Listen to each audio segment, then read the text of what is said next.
Aligi. Next, ang unang pagkain na kinakain pagkatapos magising sa umaga. Bilang correct.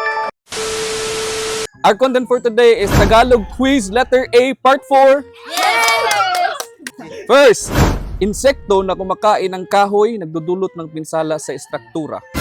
Insekto na kumakain ng kahoy nagdudulot ng pinsala sa estruktura. 5, Nadi ay. 4, 3.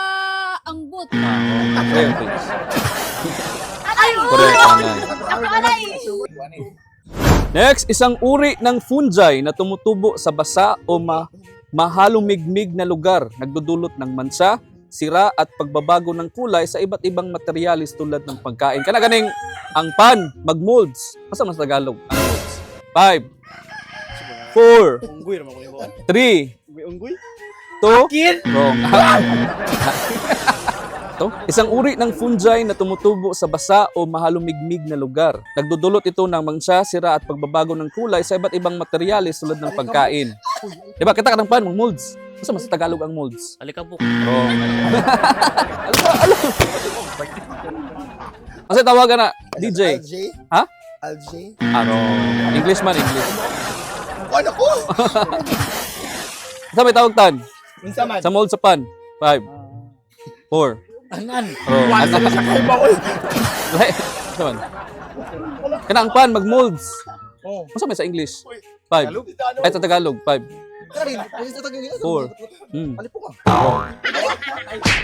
Saman pa, tapos tawag kay. Kasi lasan ni. Okay, bawo. Kakawin mo. Sabi. Kuan. 5, 4, Sa paano? Molds. 3, 2, O today? 1. Amag. Awag day? Oh, bawal ka oron kay amag ba? Inaamag na ang pagkain. Amag ba? Next, isang banal na estruktura para sa mga ritual na pangrelihiyon kung saan inaalay ang dasal, sakripisyo o handog bilang pagpupugay sa Diyos o mga Diyos.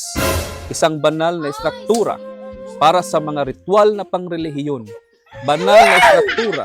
5, 4, Ay, dyan naman siyang alay. 3, wrong. Amin! Wrong. Isang banal na estruktura para sa mga ritual na pangrelihiyon kung saan inaalay ang dasal, sakripisyo, handog bilang pagpupugay sa Diyos o mga Diyos. 5, 4, wrong. Next player, please. Ampo. Isang banal na estruktura para sa mga ritual na pangrelihiyon. Amen. Wrong. Ali, uy! Sa DJ? Dahil nakakuha siyang tilapia ay. Ampo. Wrong. Banal na estruktura. Isang banal na estruktura para sa mga ritual na pangrelihiyon. Amen. Saman. Di ba dito kalay no? 5, 4, 3, Ambo. wrong. Ay, Isang banal na estruktura para sa mga ritual na pangrelihiyon kung saan inaalay ang dasal. Altar. Correct. Altar. Next, isang sistema ng mga simbolo o letra ang ginagamit sa pagsulat, pagbaybay, at pagbigkas ng mga salita sa isang wika. Alphabet. Tika. Kal. No! Alphabet. Alphabet. Teliko? Ay, alphabet 2! Correct. Ano, nag-usa ako word ka. Halika po ka ni Dex. Isang maliit at lumilipad na insekto na kumikislap sa gabi dahil sa kakayahan itong maglabas. Correct. Ito ay nangangahulugang tanggalin mula sa posisyon o iwaksi ang epekto ng isang bagay. Tanggalin mula sa posisyon. Alisin. Correct.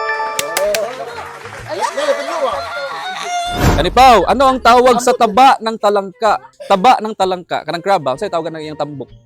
Sa'yo tawagan na. Letter A. 5. Alimango. Wrong. Mogya po lang. Mogya po lang question. Okay po na. Magduma Basta, na lang tao. ano ang tawag sa taba ng talangka or crab? Kanang tambok sa crab ba? Oh, okay ba? Sa'yo tawagan ng yellow ba? 5, 4, 3, 2, 1. Saan tawag na? Di ba kuya? Baligya mo na. Five. Lami mo na. Five. Good. Tai. Bro, Tai ba ron? matai, bongbong. Saan may tawag ka ng tambok sa crab? Oh. Kanang ginagawa mo, kanang yellow. O, saan may tawag ka na? Five. Fats. Wrong. Sada sa ding fats. Five. Ata daw. Wrong. Sa Dex? Alamang. Wrong. Sa Jay? Saan tawag ka ng tambok sa crab, Jay? Kanang yellow. Kanang every mo. Alangaw. Wrong. Aligi. Wala? Aligi. Next, ang unang pagkain na kinakain pagkatapos magising sa umaga. Bilang correct. Ano ang tawag sa pangalan na hindi tunay o opisyal na ginagamit bilang kapalit ng tunay na pangalan? Alias. Correct. Alias. Next, isang likidong kimikal na ginagamit sa paglilinis, pagdilis... Ha? Asido. Wrong. La! Isang likidong kimikal na ginagamit sa paglilinis, pagdidisinfekta at sangkap sa inuming nakakalasing na maaaring magbago sa pag-iisip. Ay, alcohol! Correct. Sorry, sorry. Alam ko na alam mo, libre maging tanga.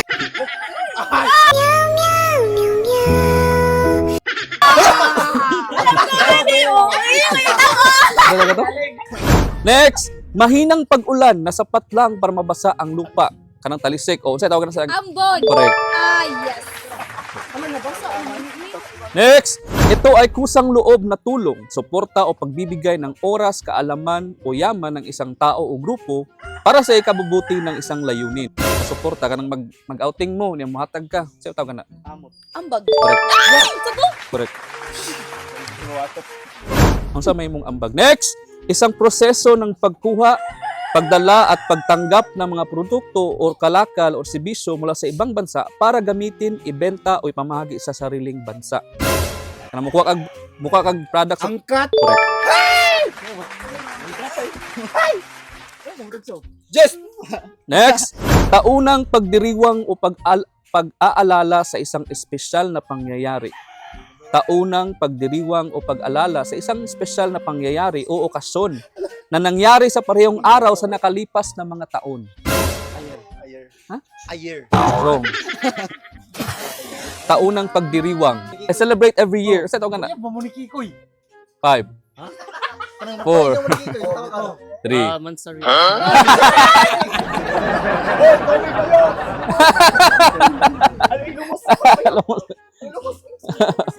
Ay mo tayong luwa. Ay! Ano daw? Maglaway ka! Di ko. Taunang pagdiriwang o pag-alala sa isang espesyal na pangyayari o okasyon. O baptism, anniversary or anibersaryo, correct. Next, aparatong metal na ibinababa sa dagat, ilog o lawa upang panatilihin ang barko o bangka na Angkla. correct. Next, ang paglapit ng ilong sa isang bagay at paggamit ito upang kilalanin o tukuyin ang uri ng amoy. Ang paglapit ng ilong sa isang bagay at paggamit nito upang Amoy. correct. Or Amoyin. correct. Next, nilalang na itinuturing na mensahero ng Diyos na may pakpak at nagpapakita ng kabanalan o correct. Yes. Pagkain gawa sa bigas o mais na magaan at buhaghag. Oh, kana. Nasaan sa pasto? Ampaw? Correct. That's it, pansit.